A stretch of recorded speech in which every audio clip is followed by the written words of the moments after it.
بسم اللہ الرحمن الرحیم۔ آپ حضرات کے علم میں ہوگا کہ خطبات فقیر کے اندر حضرت پیر ذوالفقار نقشبندی دامت برکاتہم العالیہ نے قارون کا ایک قصہ ذکر کیا ہے کہ جب وہ زمین کے اندر دھسنے لگا اور اس نے حضرت موسیٰ علیہ السلام کو پکارا تو حضرت موسیٰ نے تو اس کو سنا نہیں۔ اللہ تبارک و تعالی نے یہ وحی کی کہ اگر وہ مجھے ایک مرتبہ یہ پکار لیتا تو میں اسے معاف کر دیتا۔ اس طرح کا جو ہے مختلف الفاظ کے ساتھ یہ واقعہ نقل ہوا ہے۔ تو یہ واقعہ مختلف کتابوں کے اندر موجود ہے، جیسا کہ ہم اس سے پہلے بھی عرض کر چکے ہیں۔ مصنف ابن ابی شیبہ کے اندر ہے، مستدرک حاکم کے اندر ہے، امام حاکم اس کو صحیح قرار دیتے ہیں، اور پھر اس کے اوپر جو تعلیق ہے علامہ ذہبی کی وہ اس کو صحیح قرار دیتے ہیں۔ خود علامہ ذہبی رحمۃ اللہ علیہ نے جو ان کی تفسیر کی کتاب ہے اس کے اندر اس کو ذکر کیا ہے، اور تاریخ ابن کثیر کے اندر بہت سی کتابوں کے اندر یہ تقریباً 12 کتابوں کے اندر یہ واقعہ نقل ہوا ہے۔ اور ایسے ہی بعد کے حضرات میں سے حضرت مولانا اشرف علی تھانوی رحمۃ اللہ علیہ نے اپنے بیان کے اندر اسی واقعے کو سنا رکھا ہے۔ ایسے ہی حضرت مولانا شیخ سلیم اللہ خان صاحب رحمۃ اللہ علیہ انہوں نے اس واقعے کو بطور استدلال کے حضرات نے تو اس واقعے کو ذکر کر رکھا ہے۔ تو جب یہ واقعہ سندن بھی صحیح ہے اور بڑے بڑے حضرات نے اس کو بطور استدلال کے ذکر بھی کر رکھا ہے، تو اگر اس واقعے کو پیر صاحب نے سنا دیا ہے تو جھوٹے کیسے ہو جائیں گے؟ اس واقعے کو بنیاد بنا کر پیر صاحب کو جھوٹا قرار دینا ظاہر زیادتی ہے، ایسا نہیں ہونا چاہیے۔ تو مفتی سعید خان صاحب کو یہ حوالے وغیرہ سب دکھائے گئے تھے، تو اس کے جواب میں مفتی سعید خان صاحب کی بہت لمبی گفتگو، کئی گھنٹوں پہ مشتمل گفتگو ہے۔ اس میں بعض باتیں بڑی اچھی ہیں، بڑی عمدہ گفتگو ہے، اس میں کوئی شک نہیں ہے، بہت سی کتابوں کے حوالے ہیں، بہت کچھ ہے، لیکن ہم نے جو سوال عرض کیا تھا ان کی خدمت میں اس کا جواب نہیں ہے۔ ہم نے مفتی صاحب کی خدمت میں یہ بات عرض کی تھی کہ جس طریقے سے یہ حضرات اس واقعے کو صحیح قرار دے رہے ہیں، آپ کم از کم 2-4 حوالے ایسے پیش فرما دیں کہ اسلاف میں سے کسی نے اس واقعے کو جھوٹا قرار دیا ہو۔ جیسے ہم یہ حوالے دے رہے ہیں علامہ ذہبی کا ہے، یا اس کے علاوہ بعد کے حضرات ہیں، تاریخ ابن کثیر رحمۃ اللہ علیہ کا حوالہ ہے، تو اسی طریقے سے آپ بھی بعض اسلاف میں سے کسی کا حوالہ پیش کرتے ہیں کہ دیکھو وہ اس واقعے کو جھوٹا کہتے ہیں سند کی بنیاد پر۔ تو مفتی صاحب نے سند پہ تو کوئی گفتگو نہیں کی ہے، بہت ممکن ہے کہ وہ سند کو صحیح سمجھ رہے ہوں، یا یہ بھی معلوم نہیں ہو سکا ہے کہ اس کی سند کو صحیح سمجھتے ہیں نہیں سمجھتے، اس لیے کہ انہوں نے سند پہ کوئی اس کی گفتگو کی نہیں ہے، روات وغیرہ کے بارے میں کوئی گفتگو نہیں کی ہے۔ انہوں نے کیا کیا ہے، انہوں نے یہ کہا ہے کہ یہ واقعہ جو ہے اس کا جو متن ہے وہ قرآن مجید کے خلاف ہے۔ قرآن مجید کے خلاف قرار دیتے ہوئے کن لوگوں کے حوالے پیش کیے ہیں؟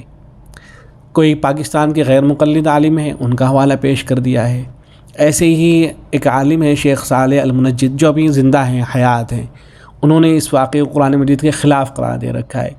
تو ان کا حوالہ دے دیا ہے اور بتا دیا ہے کہ دیکھو اس کے اندر یہ باتیں پائی جا رہی ہیں۔ تو ہم نے جواب میں عرض کیا تھا کہ حضرت جن لوگوں کے آپ یہ حوالے دے رہے ہیں غیر مقلدین کے، تو یہ تو آپ کو گمراہ قرار دیتے ہیں، اس لیے کہ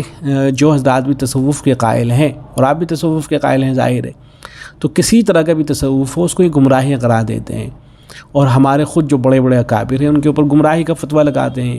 یہ حضرات۔ تو ان حضرات کی بات کا کیسے اعتماد کیا جا سکتا ہے، کیسے ان پہ اعتبار کر سکتے ہیں؟ تو یہ عرض کیا تھا۔ تو بجائے اس کے کہ جو حیات ہیں، زندہ ہیں، معاصر ہیں، ان حضرات کی آپ تحقیقات پیش کریں، ان کے بجائے اسلاف میں سے کسی کی تحقیق کو پیش کریں، یہ مفتی صاحب کی خدمت میں عرض کیا گیا تھا۔ اب اس کا جواب تو مفتی صاحب نے کوئی دیا نہیں ہے، وہی مستدرک حاکم کو لے کے گفتگو کی ہے کہ مستدرک حاکم کا حوالہ جو دیا گیا ہے تو امام حاکم رحمۃ اللہ علیہ تو شیعت سے متاثر تھے، شیعت کی طرف مائل تھے، وہ تو ایسے تھے وغیرہ وغیرہ، اس طرح کی باتیں کی گئی ہیں۔ تو وہ ساری باتیں صحیح ہیں، ٹھیک ہے، مان لیتے ہیں کہ وہ شیعت کی طرف مائل تھے، یہ ساری باتیں آپ کی صحیح ہیں، بڑی عمدہ گفتگو ہے، لیکن اس سے کہاں لازم آ گیا کہ یہ جو واقعہ انہوں نے بیان کر دیا ہے یہ جھوٹا ہے؟ اس سے کہاں لازم آ گیا؟ علامہ ذہبی رحمۃ اللہ علیہ کا حوالہ دیا گیا تھا، علامہ ذہبی کے حوالے سے بھی یہی کہہ رہے ہیں کہ علامہ ذہبی رحمۃ اللہ علیہ بہت بڑی شخصیت ہیں، لیکن ان سے بھی تسامح ہو سکتا ہے، تو بے شک ان سے بھی تسامح ہو سکتا ہے، تسامح تو امام بخاری رحمۃ اللہ علیہ سے بھی ہو سکتا ہے، لیکن اس واقعے کے اندر ان سے تسامح ہوا ہے، اس کو آپ پیش کیجئے۔ علامہ ذہبی رحمۃ اللہ علیہ سے آپ یہ ثابت کیجئے کہ اس واقعے کے اندر ان سے تسامح ہوا ہے، تبھی تو بات مانی جائے گی۔ آپ حوالے دے رہے ہیں کہ فلاں جگہ پر ان سے تسامح ہو گیا ہے، یہ تو ایسے ہی ہو گیا ہے جیسے امام بخاری رحمۃ اللہ علیہ بخاری شریف کی کوئی روایت اٹھائے اور اٹھا کر وہ کہے کہ میں اس روایت کو نہیں مانتا ہوں. اس سے پوچھا جائے کیوں نہیں مانتے؟ وہ کہے کہ امام بخاری رحمۃ اللہ علیہ نے جو کتاب لکھی ہے التاریخ الکبیر تو اس کے اندر ان سے غلطیاں ہوئی ہیں، تسامح ہوا ہے، تو اس بنیاد پر میں بخاری کی روایت کو بھی نہیں مانتا ہوں. تو یہ کس طرح کی بات ہو جائے گی؟ تو آپ علامہ ذاہبی رحمۃ اللہ علیہ سے یہ ثابت کریں کہ اس واقعے کے اندر بھی ان سے تسامح ہوا ہے، یہ جو انہوں نے صحیح قرار دیا ہے تو اس کی صحت میں ان سے تسامح ہوا ہے، اس کو آپ ثابت کریں، تب آپ کی بات کو مان لیا جائے گا. اور پھر یہ دیکھیں، یہ بھی عجیب سی بات ہے، مفتی صاحب کی طرف سے جو جواب آیا ہے اس میں گفتگو کر رہے ہیں، بلکہ وہ یہ کہہ رہے ہیں کہ مفتی صاحب جو ہیں انہوں نے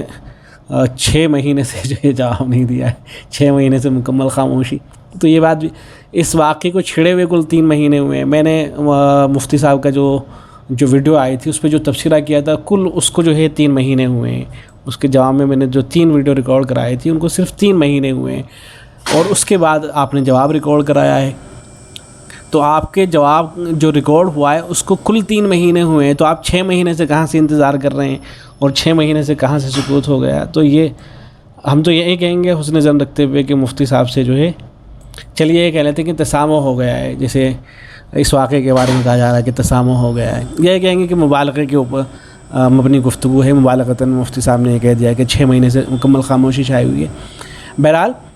مفتی صاحب جو گھنٹوں پہ مشتمل گفتگو کر رہے ہیں وہ اچھی گفتگو ہے، اس میں کوئی اس کی بات نہیں ہے، لیکن اس واقعے سے متعلق وہ گفتگو نہیں ہے. اس ساری گفتگو سے یہ لازم نہیں آتا کہ واقعہ جھوٹا ہو جائے. آپ اگر اس واقعے کو جھوٹا قرار دینا چاہتے ہیں تو اس کی سند پر گفتگو فرمائیں، یا سند کو بھی اگر چھوڑ دیں کم از کم 2-4 حوالے آپ ایسے پیش کر دیں کہ اسلاف میں سے بعض حضرات نے اس واقعے کو یہ کہہ رکھا ہو کہ یہ واقعہ جھوٹا ہے اس لیے کہ قرآن مجید کے خلاف ہے، تو بات ختم ہو جائے گی. یا ایک اور آسان شکل ہے، وہ یہ ہے کہ آپ کے پاس جو دلائل ہیں ان کو بھی یکجا کر لیتے ہیں، اور میرے پاس جو دلائل ہیں ان کو میں یکجا کر لیتا ہوں، پھر دارالعلوم دیوبند چلتے ہیں، وہاں سے جا کے معلوم کر لیتے ہیں، یا دارالعلوم کراچی چلتے ہیں، وہاں سے جا کے معلوم کر لیتے ہیں کہ کیا اس واقعے کو بیان کیا جا سکتا ہے یا نہیں. تو جو جواب وہاں سے آئے پھر اس کے اوپر آمنا و صدقنا کہہ دیتے ہیں، اس کو مان لیتے ہیں. والسلام علیکم ورحمۃ اللہ.